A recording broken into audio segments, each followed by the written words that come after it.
Rakyat nggak boleh bicara, mulutnya diplester, itu malah berbahaya. Poin saya, janganlah pemerintah ini alergi, cepat marah, kemudian tidak boleh ada warga negara yang melakukan kritik atau berbicara yang tidak menyenangkan kepada pemerintah atau kepada pemimpin kita. Sekaligus dalam hal ini kepada Pak Luhut Panjaitan, sahabat saya juga, mungkin harus mengurangi pemerintah ini mengeluarkan statement yang nadanya ancaman, ya. Tidak baiklah. Ya memang pemerintah punya kekuasaan, Pak Jokowi punya kekuasaan, tetapi kekuasaan ini kan bukan untuk menakut-nakuti rakyat, untuk mengancam siapapun. Kalau misalkan pemerintah ingin menyampaikan, sampaikan dengan baik. Sangat bisa ditempuh cara-cara seperti itu. Jadi pesan saya adalah, atau harapan lah ya, kalau pesan dikira nanti berlebihan, harapan saya rakyat punya hak untuk menyampaikan kritik pandangannya, ketidaksukaannya kepada negara. Pemimpin itu kalau mendengar rakyatnya tidak suka, kadang-kadang perlu itu untuk introspeksi gitu ya. Jadi sekali lagi harapan saya, kalau saudara-saudara saya rakyat Indonesia yang menyampaikan kritik, ya kritik yang proporsional. Kalau statement yang seperti pemerintah berbohong tentu harus disertai bukti. Tapi silakan gunakan untuk kepentingan bangsa kita. Nah, harapan saya untuk pemerintah ya tidak perlu arogan, ya tidak perlu saya punya kekuasaan, awas saya lakukan sesuatu nanti. Begitu harusnya. BIN intelijen tidak boleh menakut-nakuti rakyat. Polisi itu malah mengayomi rakyat dan tentu memberantas kejahatan.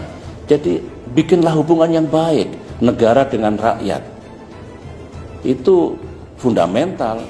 Konstitusi kita sebetulnya oleh para pendiri republik diniatkan dulu tidak boleh menjadi negara kekuasaan, tapi juga tidak boleh rakyat itu di dalam menggunakan kebebasannya absolut. Ayo bareng-bareng, jangan kelewat batas. Kalau itu yang terjadi di masa depan ini akan baik. Dulu saya memimpin kurang apa? Dikritik, dihajar, dihujat, tapi pemerintahan saya tidak jatuh, ekonomi tetap 6%, demokrasi hidup, saya selesai alhamdulillah tepat pada waktunya.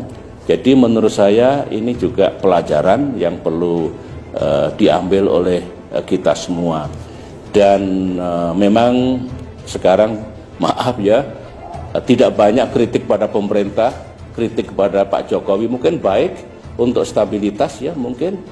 Tetapi saya dulu negara juga tidak jatuh meskipun dikritik habis-habisan.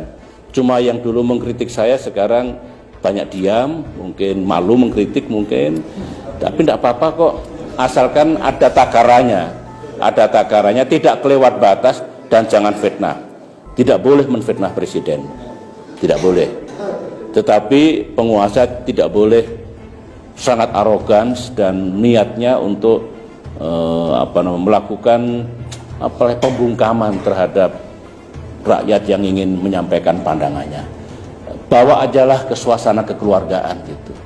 Meskipun hukum ditegakkan kalau sudah kelewat batas. Kalau sudah fitnah ya harus kita gunakan. Saya juga begitu dulu.